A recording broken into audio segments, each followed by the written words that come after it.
I bow to Govind, whose nature is bliss supreme, who is the Sadguru, who can be known only from the import of all Vedant, and who is beyond the reach of speech and mind. For all beings, a human birth is difficult to obtain. More so is a male body. Rarer than that is Brahmanhood. Rarer still is the attachment to the path of Vedic religion. Higher than this is erudition in the scriptures, discrimination between the self and not self, realization and continuing in a state of identity with Brahman. These come next in order. This kind of mukti, liberation, is not to be attained except through the well-earned merits of 100 crore of births.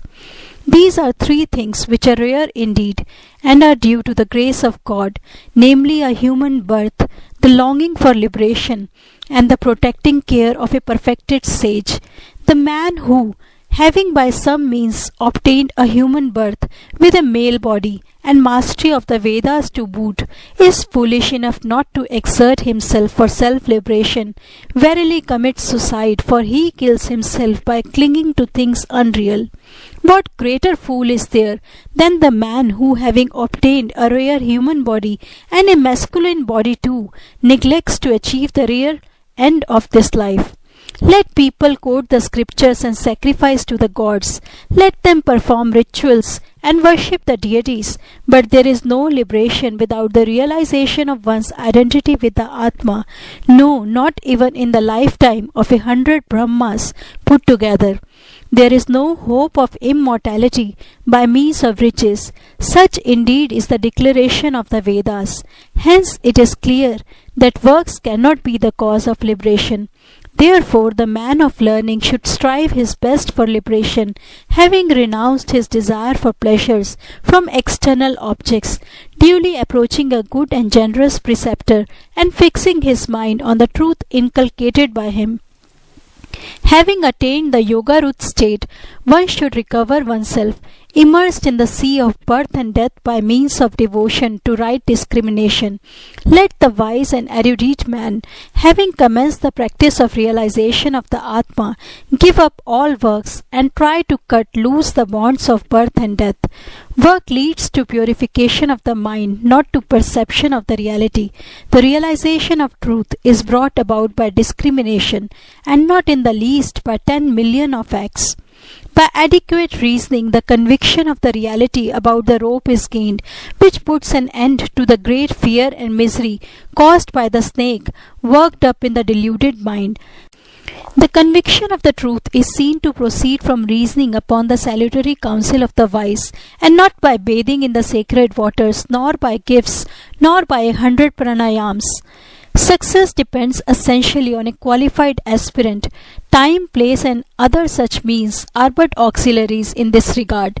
Hence, the seeker after the reality of the Atma should take to reasoning after duly approaching the Guru, who should be the best of the knowers of Brahman and an ocean of mercy, an intelligent and learned man, skilled in arguing in favor of the scriptures and in refuting counter arguments against them.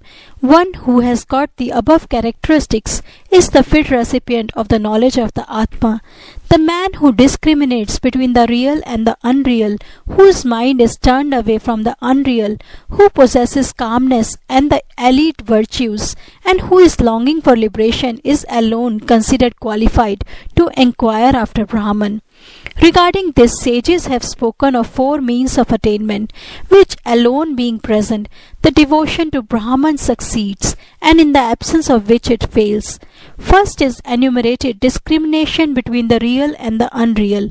Next comes aversion to the enjoyment of fruits of one's actions here and hereafter. Next is the group of 6 attributes, viz. Calmness and the rest. And last is clearly the yearning for liberation. A firm conviction of the mind to the effect that Brahman is real and the universe unreal is designated as discrimination, vivek, between the real and the unreal. Vairagya or renunciation is the desire to give up all transitory enjoyments, from those of an animate body to those of Brahmahood, having already known their defects from observation, instruction, and so forth. The resting of the mind steadfastly on its goal, viz. Brahman, after having detached itself from manifold sense objects by continually observing their defects, is called Sham or calmness. Turning both kinds of sense organs away from sense objects and placing them in their respective centers is called Dam or self-control. The best uprati or self-withdrawal consists in the mind function ceasing to be affected by external objects. The bearing of all afflictions without caring to redress them, being free at the same time from anxiety or lament on their score, is called titiksha or forbearance. Acceptance by firm judgment as true of what the scriptures and the Guru instruct is called by sages Shraddha or faith, by means of which the reality is perceived. Not the mere indulgence of thoughts in curiosity, but the constant concentration of the intellect or the affirming faculty on the ever pure Brahman is what is called samadhan or self-settledness. Mumukshata or yearning for freedom is the desire to free oneself by realizing one's true nature from all bondages, from that of egoism to that of the body, bondages superimposed by ignorance. Even though torpid or mediocre, this yearning for freedom through the grace of the Guru may bear fruit, being developed by means of vairagya, renunciation, sham, calmness, and so on. In one whose renunciation and yearning for freedom are intense, calmness and the other practices have really their meaning and bear fruit. Where, however, this renunciation and yearning for freedom are torpid, their calmness and the other practices are as mere appearances like water in a desert. Among things conducive to liberation, devotion bhakti holds a supreme place. The seeking after one's real nature is designated as devotion. Others maintain that the inquiry into the truth of one's own self is devotion.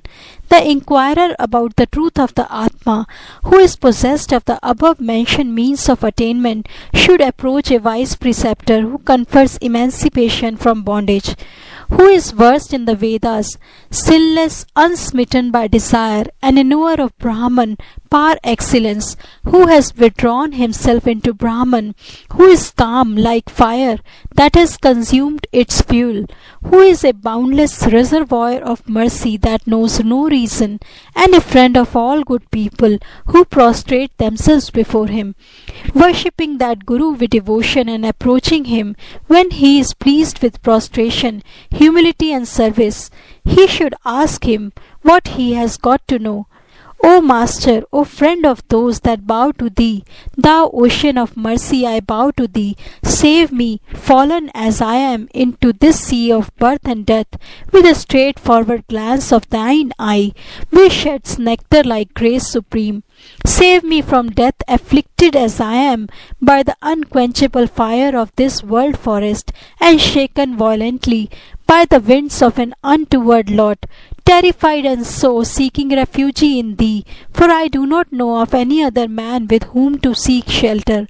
There are good souls, calm and magnanimous, who do good to others as does the spring, and who, having themselves crossed this dreadful ocean of birth and death, help others also to cross the same, without any motive whatsoever. It is the very nature of the magnanimous to move of their own accord towards removing others' troubles. Here, for instance, is the moon, who, as everybody knows, voluntarily saves the earth parched by the flaming rays of the sun. O Lord, with thy nectar-like speech, sweetened by the enjoyment of the elixir-like bliss of Brahman, pure, cooling to a degree, issuing in streams from thy lips as from a pitcher, and delightful to the ear, do thou sprinkle me, who am tormented by worldly afflictions, as by the tongues of a forest fire. Blessed are those on whom even a passing glance of thy eye lights, accepting them as thine own. How to cross this ocean of phenomenal existence? What is to be my fate? And which of the means should I adopt? As to these I know nothing.